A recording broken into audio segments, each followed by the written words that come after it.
right, guys. Coach Brownell here. We'll leave the coach to start with an opening statement. Pull a Coach Sweeney here and try not to talk for a half an hour because I can't do that. But I've jotted a few notes because I do think it's important to talk a little bit about this year and where we are and what we see happening in the future. Last year, really proud of our team. Man, last year was hard in a lot of ways. New roster.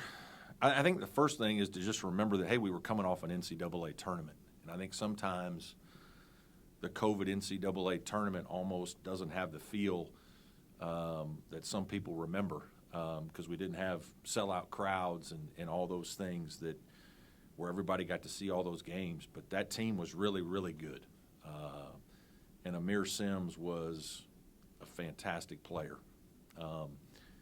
And I say all that because I think I knew, number one, PJ's a really good player, but we only played him 9 or 10 minutes a game that year. And he had a lot to learn.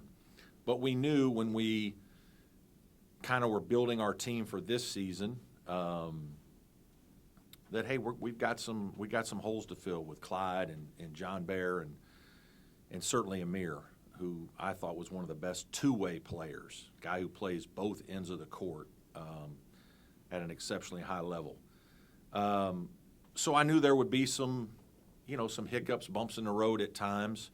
And we played like it at times, but I thought we really got better and finished the year winning 5 out of our last 6, back against the wall in some ways. P.J. Hall playing with, essentially a spot on his foot, hot spot the whole year, and can't practice, but 20 to 30 minutes every once in a while the day before a game. Hunter Tyson breaks his clavicle when we're starting to kind of turn it around and play well after we had a great win against Florida State.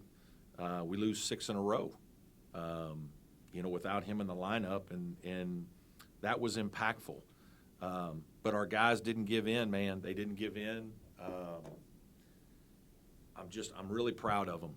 We lose the game at Louisville, and the first play of the game, we run a play for PJ, and he scores, drop step. Looks like an all-conference player laying it in.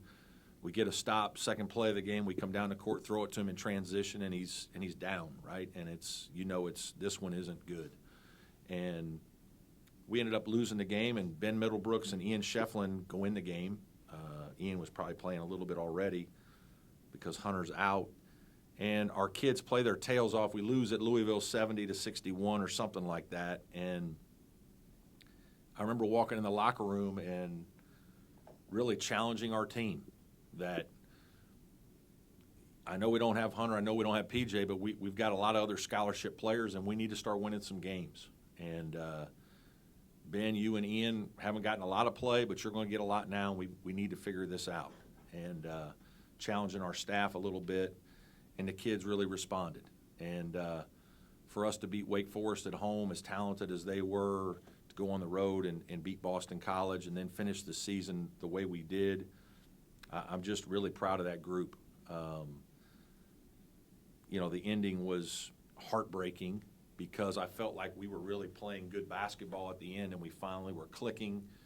And obviously the way it ended with the last shot, just really hurt us, hurt the hearts of a lot of our kids because our kids believed that we could win. Now, the funny thing is, or not funny thing, but I don't know that PJ would have been able to play the next day. I really don't think he would have played because his foot was, really bothering him, and lucky to get him to play back-to-back games. And I say all that to say, man, if you can't admire the fight and the competition and the grit that we like to talk about, then, it's easy to be disappointed. It's easy to be upset. We all wish we won more games. We hope that we would be another NCAA tournament team. But if you really followed us and you followed the stories and you watched our kids, you just were really impressed and pleased with the way they wouldn't give in. And we lost 1 million close games. We had some heartbreaking defeats. We had 2 shots at the buzzer that didn't go in. We obviously had a couple that did against us. Sometimes that happens. Sometimes that's basketball. And I, as a coach, got to do a better job of figuring out ways to make sure that either we don't get into that situation or that when we do, we finish it. But as a coach of a group of guys that had to deal with a lot more than people probably realize, I'm just really proud of my team and my kids for what they were able to do. One thing that I want to mention, I think this. I know there's a level of some frustration with us in our program with wanting more and wanting more. And believe me, the guy who wants it the most is me. But I think like that last season was an example of the kind of program we have. We've had 1 losing season since I've been the head coach at Clemson.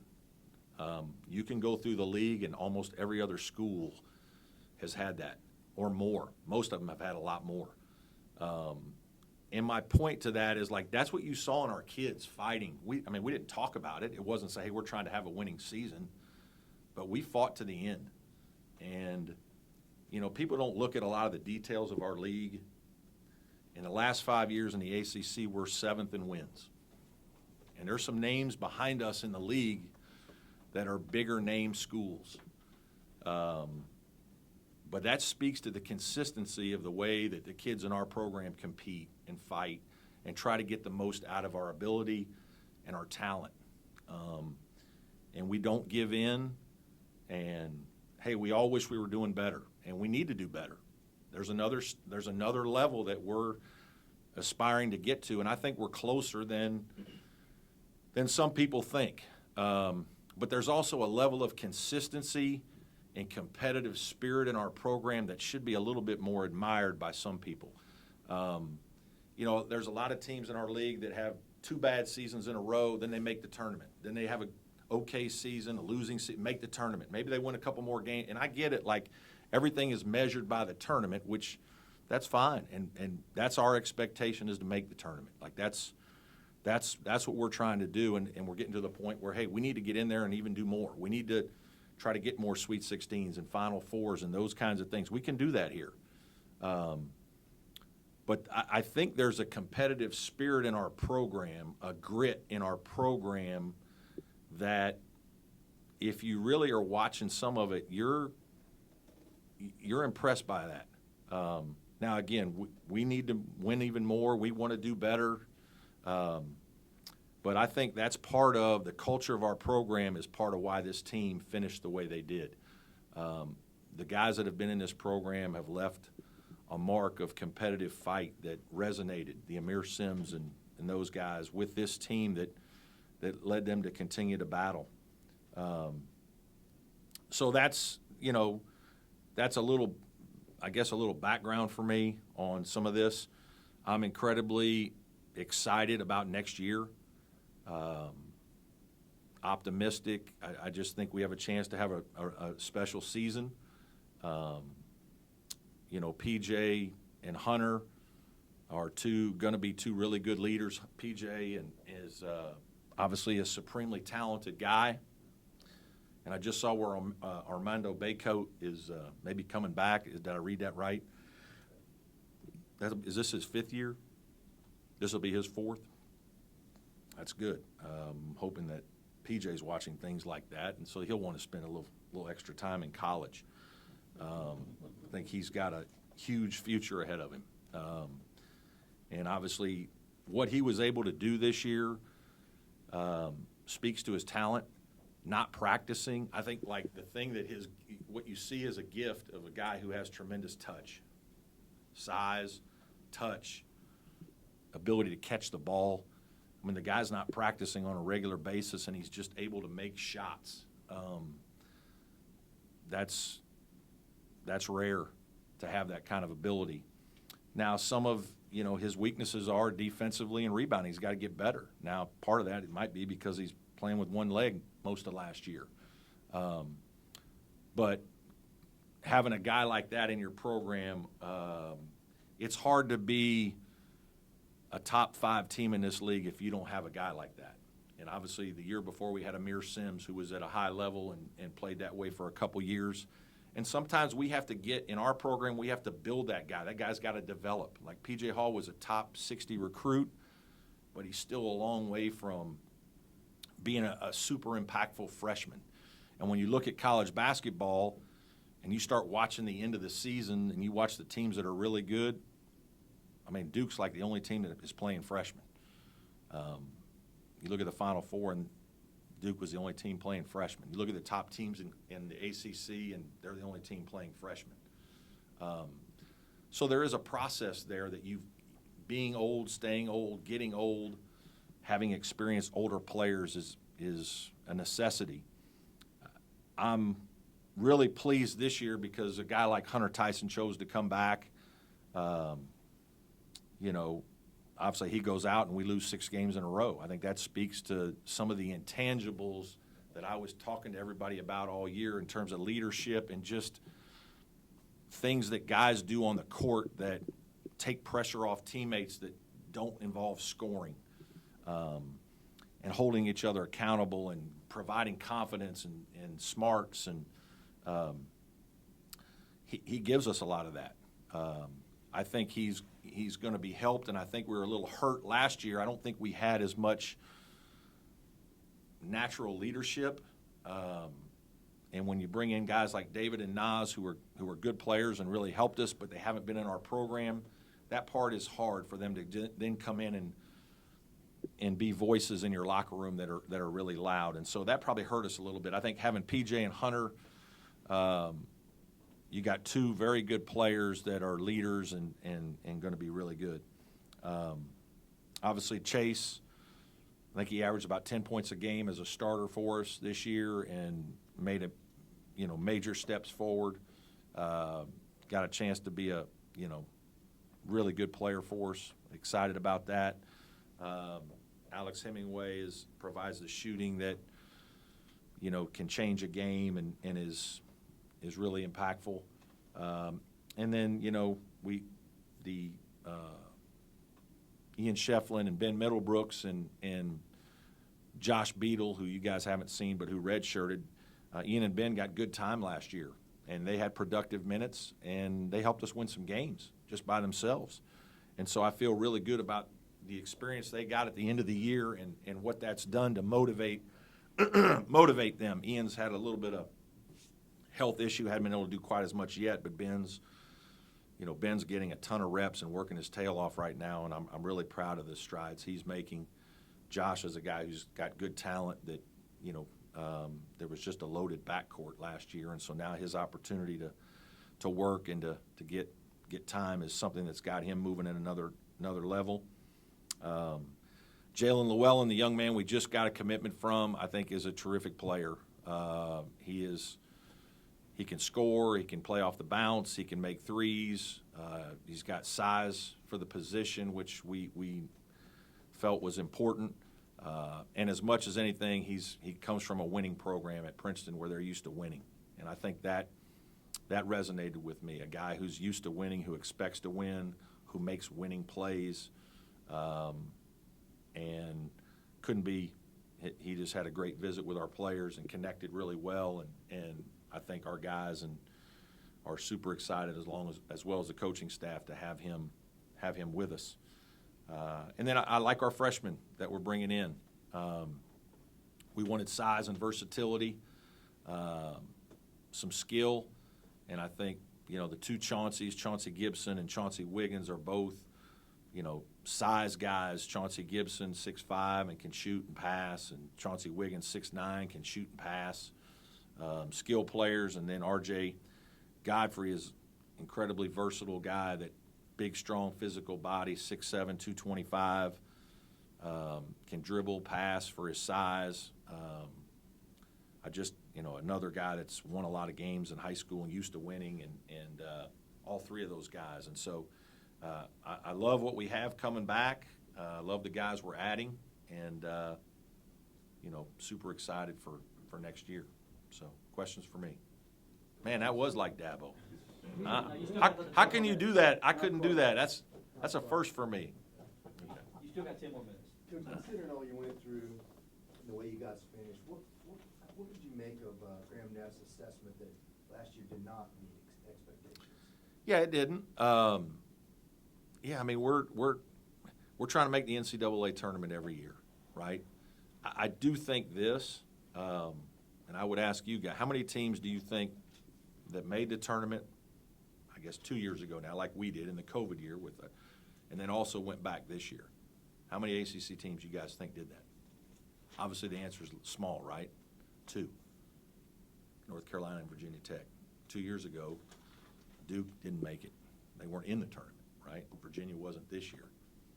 My point to that is it's a little harder than most people think. I think everybody thinks it's like, it's a little disappointing with the league. The league was definitely good enough to get more than we got in, right? I mean, obviously, what do we have? 3 in the final 8, 2 in the, that one of them knocked each other out in the final 4. It's just the narrative of college basketball now. It's the story. From the standpoint of however your league does in November and December, that's what's going to happen. Then you just play each other, so the story's already written, and it's not going to change much from that. So if your league doesn't do as well, it's going to be hard for your league to change and get more teams in the tournament. It's almost done. Like, you already know you're only going to get 4 or 5, and if your league does great, you probably got a great chance to get 8 or 9. And that's hard, and I don't know if it's right, but it is what it is, because when you have so much roster turnover, the November and December games, man, you're still trying to figure your team out. Like, you don't know how good you are. Teams are way different in November and December sometimes than they are in February and March. But it doesn't matter because everything's equal. We don't do the last 12 games anymore. We don't have any ACC challenge games late. I don't know if that's something we should. It's kind of how college basketball has gone now, and so that's a tough deal. But our league was way better than it was perceived to be. And the point being, again, goes back to just like it's still really hard. It's not easy to make an NCAA tournament. There are more and more schools that pay their coaches a ton of money, that fly on private planes, their leagues are all being put on television, way more than in the old days, right, when you only used to have the high majors. It's changed it. All the schools that don't have football, that they put all their money into basketball, that's like, and all their booster, it's a different deal. So there's a lot of people that look at the NCAA tournament and see what it can do for their school. There's a lot of people that really that's a high priority. And you better have alignment, you better have investment, and a lot of people do. And there's some schools that don't have the football that's an advantage in some ways. And so I say all that to say, yes, we want to do better than 10th in the league, and we're trying to make NCAA tournaments, as consistently as we can. But I also think some people don't. If you don't really look at college basketball, there a lot of people don't study it like they should. Like, I don't think there'd be a lot of people that say we were 7th in the league in wins in the last 5 years in the regular season. I don't know. And it was 6th last year in the last 5 years, I think, is what it was. Because I remember giving that stat. We dropped a little this year, only winning 8. That's not bad now. Like, you're going to look at some schools below us. I think I actually got it right here. Louisville they're 1 game ahead of us. Louisville. So it's tough, but yes, I hear loud and clear from Graham, and I agree with it. And I want to be as good as we can be. I'm excited to hear that we're getting more and more resources for basketball and support and things. And we're not going to shy away from expectations. I want to try to go to a Final Four here. And I think we've done a lot of things to get to this point in my tenure. And I think it's easy sometimes to forget about the first 7 years when we weren't in this building, or 6 years, whatever it was, and there's a couple years for 20, 22 months, we didn't have a building. You know, it's pretty hard to recruit for a couple of those years when, hey, we can't show you anything. Here's a rendering. Do you believe us? We're over there with the dance team, the volleyball team, the women's team, our team, sharing lockers and stuff with the soccer teams. Like that, those were some tough years to have really good teams. Guys can't come in and shoot whenever they want. I mean, there were some disadvantages that happened those first 7 years, and I get it, but you know, we got to this point. I've helped raise a lot of money in this program and create a lot of interest to help us have some of the facilities and things that we didn't have when I first got here. And I'm really proud of that. And I don't think that's been said enough by a lot of people. There's a lot of support with basketball financially, financial backers, as well as things that have happened to make this, to generate enough interest for us to have some things facility-wise that weren't here when I got here. And frankly, we had them at some of the mid-major schools that I was at. So and now we're in a good place. And I think the result of that is some of this. Like, that's why we've been better than, you know, 7th, and we've made some NCAA and a Sweet 16. Now, we need to do better, and we're trying, and our recruiting is trending up.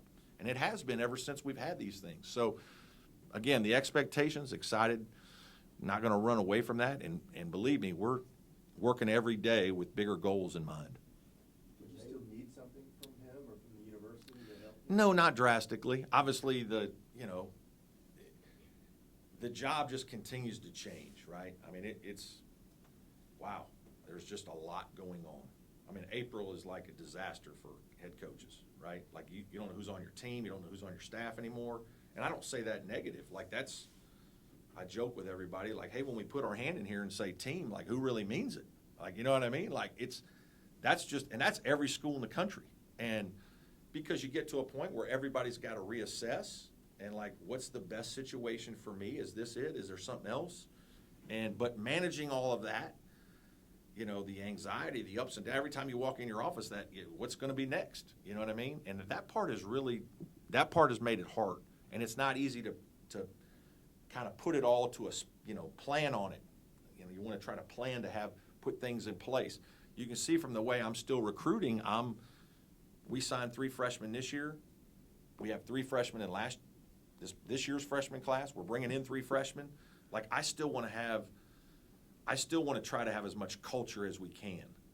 I think our culture and what our program is about, and hey, there are guys leaving. There's going to be guys leaving and guys coming, but if we can keep a base together, our culture doesn't change drastically. And I think that's part of why our team we haven't had a bunch of losing seasons. You know, we may not always be over here. We're in 3 out of 4 NCAA tournaments, but we also don't have 2 out of 3 losing seasons. We're right in the middle, man. And we're trying to get to where we're over here more, but part of that is our culture, us having kids that care. There's something that binds them together. There's something that keeps us, the messaging, you know, we're going to keep fighting. We're not giving in. And it's those guys driving each other, holding each other accountable that, you know, and then we're going to sprinkle in our transfers and do the things that we can do to try to have the best team for that year. But no, there's no drastic thing that we need that we don't have. There's always little things that you're trying to get better at. And again, college basketball is changing so much. Transfer, NIL, all that. I'm sure you guys will want to talk about all that at some point. So if this program is going to get to that next level that you're talking about, what are the areas that need to improve for you guys to get there? Yeah, it can be different in each year in terms of the basketball specific. Like, you've got to have 1 or 2 all-conference type players. Like, you've got to have that.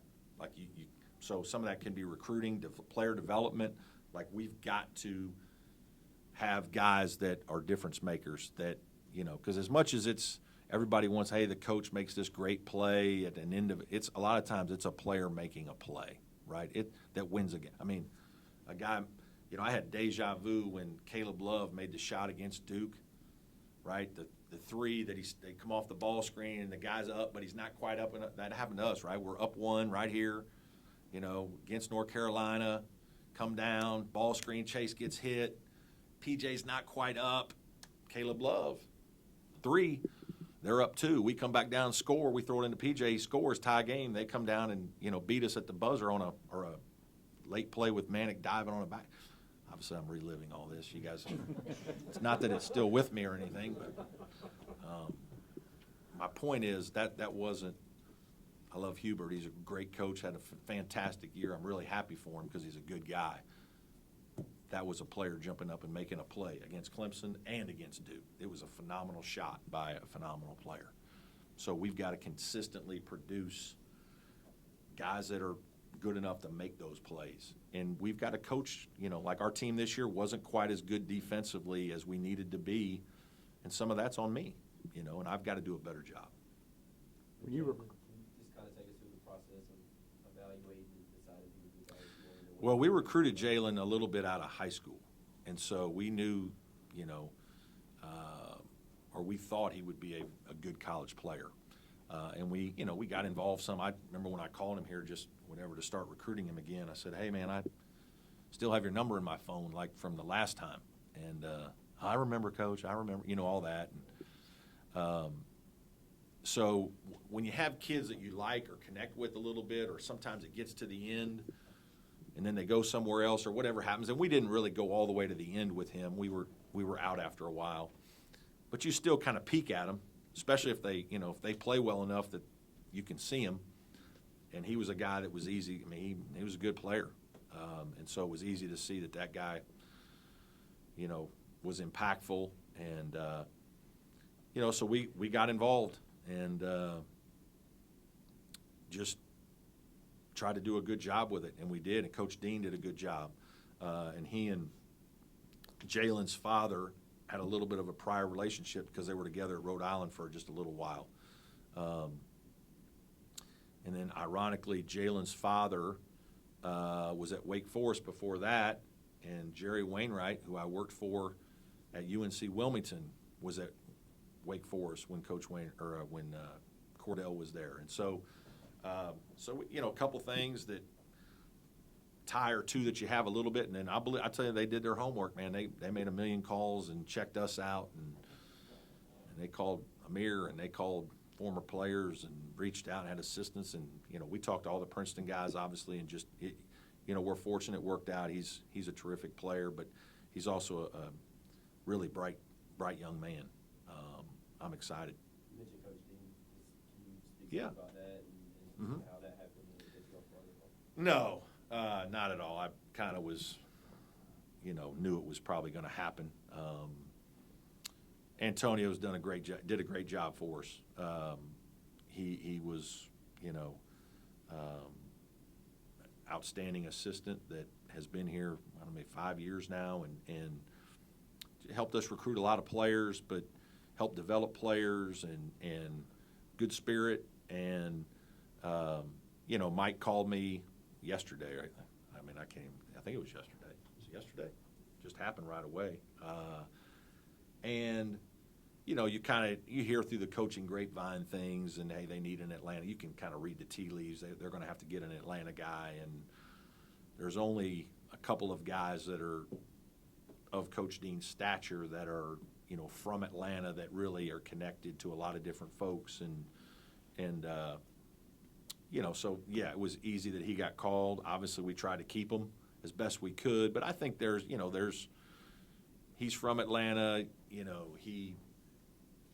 I think, the pull of coming home and trying to be a guy that kind of saves Georgia a little bit maybe, or resurrects Georgia with Mike. Mike's a good guy, good coach. Those things are pulls, right? And Antonio's also is very close with a bunch of the guys that have already been there as assistants. All the guys that have been there there's a bunch of those guys that all went to the same high school. It's kind of crazy. And so it's almost like now it's his shot, right? And it's a different deal, and so expected. And happy for him, wish him well. And, he'll still be a good friend. PJ said he hosted Llewellyn. Yeah. He's 1 for 1 as a recruiter. Think he'll be your closer now? Is that how he? Yeah. Okay. Okay, well, that's good. Now, hey, he did a great job. All the team did. You know what? That's a big part of it. Your players, recruiting other players is a huge part of recruiting. And Jalen really connected with our guys. He really liked our team, our players. And I think when you're an older guy, like, it's funny because it's like speed dating a little bit, right, with these grad transfers and older guys, and like, you know, with the young guys. I mean, I recruited PJ 2.5 years. You know what I mean? It's like, how much? What else can we talk about, right? Like, I mean, and you know, these guys, it's like, you know, it's just much faster, and they don't need all the song and dance. They're going to do their due diligence, and then it's like, hey, do you want to come or not? Because if not, we got to Zoom with another guy down the road here that we need to have, you know, and you just kind of work through it fast. But Jalen was different for us because we'd recruited him before, and we knew right away, like, he was one we wanted. Like, there was no, like, we didn't need to watch anything. It's like, as soon as we know he's alive, we're going, you know. You said y'all tried to keep Antonio. Yeah, as much as you can. Did they Like, offer him more, was money? I don't know. It might have been a little more money, but it wasn't. You'd have to ask. I don't know exactly why Antonio left, but I'm speculating on some of those things. Obviously, we talked about. I think there's as much a pull to be home, right? I just think that's a challenge that he was excited about. You talk about wanting to. A couple still. Is there anything in particular that you're hoping to add? Yeah, I mean, we're probably going to look at a wing type player, but you know, we have some versatility in our lineup, so we could do some different things if something really caught our eye. You know, Jalen was the guy that was kind of the number one target from the start, in the position that had the most need. So, yeah. You need another point guard for the No, I don't think so. Josh Beadle, you know, guys haven't seen Josh, but Josh is, you know, we've been working with Josh on that. He's kind of a combo guard per se, and he's got good ability. I mean, he's 6'3", he's athletic. You know, there's going to be some growing pains with a young player. But, you know, it's funny. I told people this, and I think this is interesting to think about. You know, obviously when I brought him in and told him at the beginning of the year, first thing is like, you know, it's like, Coach probably doesn't think I'm very good, right? Like, I'm not good enough to play. And I told him, I said, Josh, think of it this way. Like, if I didn't think you were very good, I mean, it was, let's get started, right? Like, it doesn't matter, because once it goes bad, I just go to the portal and get a guy that's a junior. Like, it's the opposite. Like, if you redshirt a kid now, that shows how much you like them. Like, to keep them around. And even though I know you can't help me win one game this year, I still want to invest a scholarship in you and work with you because I believe in you down the road. And I've seen this happen with other players. And in 2 or 3 years, you got a chance to be a special player. And so it's really, and I told his mom and dad that it's really the coach is investing more in you when he thinks you're good enough to warrant a red shirt, because whenever it comes down to it, I mean, you just go get a guy out of the portal, like, who's more experienced. So, but I don't want the kid to waste a year when he's going to play 60 minutes, you know. So we're excited about Josh. Did Nick or Al catch you off guard at all? And, Not really. And how do you make sure that doesn't set you back? Does Jalen help fill some of that? Yeah. And you talk about wanting to have the veteran guys, and then you lose a couple of those. Yeah, no, not really. You know, Nick graduated. I think that's important. Nick graduated, and I knew that one would leave for sure, and possibly both could. And it just turned out that way, and that's okay. And I wish them both well, and I'm grateful that I got to coach them, and I think they did a lot of good things for us and helped us win a lot of games. And those guys were instrumental in our NCAA tournament team, you know. So that's part of it. And then, you know, part of the reason you get Jalen is because there's more available space. I mean, it does. You're not going to go get a really good player unless there's opportunity right away. So that worked into it too. How do you, for just a couple more? Mm-hmm. How do you envision Llewellyn's fit alongside Alex Hemingway and Chase. Yeah, you know, I think Jalen can do a lot of different things. I mean, he can be a point guard, but he can score 15 points a game. You know, he's played in the Princeton system. We do some Princeton type things, and the Princeton system now is not exactly like it was in the old Princeton game when everybody thinks Princeton basketball. I think we've all taken things off of that and used it to modernize basketball. You've seen it all the way up into the NBA.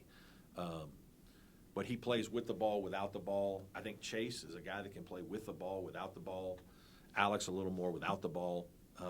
So we feel like they fit well. And Josh is a guy that, you know, is learning. He's had the ball in his hands probably more, learning to play without the ball some. And that's something we're trying to do with a guy like that. But I think that's what, you know, Jalen is appealing, because he can do a couple different things. And he's had big scoring games if you need him to score. He's had other games where he can get 6 assists if he needs to do that. Brad, there was an NIL collective announced last week. Right. Just from a recruiting standpoint, I guess what's your reaction to that? Does it help? And does it help you maybe be able to go after a different caliber of recruit than you think maybe you have? Yeah, I don't know. Different caliber. I don't know. Like, you know, it's necessary. You know, that's part of what people are looking for now. They, you know, opportunity to build off their name, image, and likeness. And you know, I think it's terrific that Clemson is. You know, we have Clemson people that are trying to have put that together, and you know, are going to be able to help the student athletes as they can. And I think it's kind of cool what they're doing with charities. I think that's really a neat piece. But no, it's definitely part of what's going on in the recruiting world right now. And you know, if you don't have something of that nature, it could hurt you in some certain situations. You know, as far as looking to replace Antonio kind of time taken? No, not. I mean, I'm not even. There's just so much going on right now, and you know, it like I said, and you know, you're trying to help coaches get jobs. Like other guys on my staff, we got guys trying to get jobs, do different things. Like it's kind of exciting in some ways. It's a little stressful for me, but you know, that's like an obligation to certain guys in terms of trying to help them continue to advance. And I think sometimes people forget too, like, you know, everybody has these coaches have families too, right? So everything's got to fit, right? Sometimes there's family dynamics involved in all these situations that, you know, play into account with what's going on. And but I'm in no rush right now. Obviously, my phone's blowing up, you know, ever since yesterday. So What do you want? I've got more friends than ever. What do you want? What are you looking for to bring in? You know what? I'm not. I don't know yet. You know, obviously, I want a really good guy with integrity who can coach and, you know, can recruit, be a good role model for our players and interact with our players with relationships. Does he have to be 35? Can he be 55? Does he have to be black? Does he have to be white? Does he have to be from Atlanta? Does he have to be, you know, like, he's got to be able to do his job. That's what he's got to be able to do. You know, and there's and the crazy thing, like in my phone conversation, I mean, it's everything, right? Like, I mean, there's former head coaches calling me. There's young assistants that are up and comers. There's, you know, other guys that feel like they're in a tough situation, want to go somewhere new, fresh start, like excitement to come to the ACC. I think a lot of people see that, you know, they think we have a chance to have a good team, and so there's my wife. Maybe she still wants to be a part of it. Thank God she's still calling. Take one more, Coach. When you talk about people who don't properly admire what y'all have done, are you just talking about like a general sentiment? Yeah, I just think that there's some, like, I know when you're at a school for a long time, it's, you know, there's a lot of people in coaching, you know, about 7 or 8 years, and you need to move on. And it's a little different. It doesn't feel that way. It feels that way to me because I know the first part of my tenure here was very choppy with things, and we didn't do as well, right? Part of that's on us, but there were other things that were going on that made it hard. And so, I don't know, in some ways, maybe I've just ever since we got into the new building, like, I view it like trying to, my excitement and enthusiasm level is like, with that whole thing, it was like a, you know, and we all, hey, I had to win that year that we went to the Sweet 16. I was in, you know, and that was fine because I thought we would, right? And I was confident in what we're doing. And I think it's more of just, I think when you look at things like in the recent 5 years or whatnot, like the product that we've put on the floor, there are a lot of people in this league that would like that. And that's, I mean, the records show it. And even teams going to the tournament now. And it's funny, I've got, you know, 1, 2, 3, 4, 1, 2, 3, 4, 5. 5. There's 5 teams that have been to 3 tournaments in the last 5 years. Now, you got to remember, we had a COVID year where nobody went. Right? We've been to 2. Somebody else has been to 2. Syracuse has been to 2. Miami's been to 2. Everybody else below that. So, like, there's an element of consistency that I am proud of. I'm proud of the fact that, like, we've probably overachieved a little bit compared to where we're picked sometimes. But I'm not satisfied or happy with you know, like, I'm not happy being 17 and 16 and finishing 10th. We need to do better. But I do think there's an element that man, these dudes, like, we fight. We fight, and we, you know, we have been pretty consistent in, like, I think that we have a lot of respect from a lot of people in our league. I know that. Coaches and players, and I think even some administrators. I know because I talk to some of them, you know, that, like, guys do a good job. And, again, we're all trying to get to that next step, but that next step is really hard.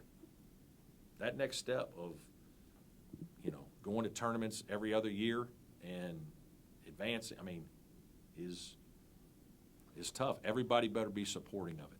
Now, the thing that I'm proud of is our program, I think is what I'm trying to say too, is our program is getting to that point where we have enough in place to begin to do that. We haven't always had that, but the expectation is, you know, if you're going to raise the level of expectations, you gotta meet it in every other thing. Your facilities, your salaries for your staff, your salaries for your coaches. You know, I mean, if my assistants are 12th and we finish 9th and 8th and 7th, I mean, there's a lot there. There's a lot of things that go into all this. And I'm excited because Graham recognizes it. And Graham wants to be good.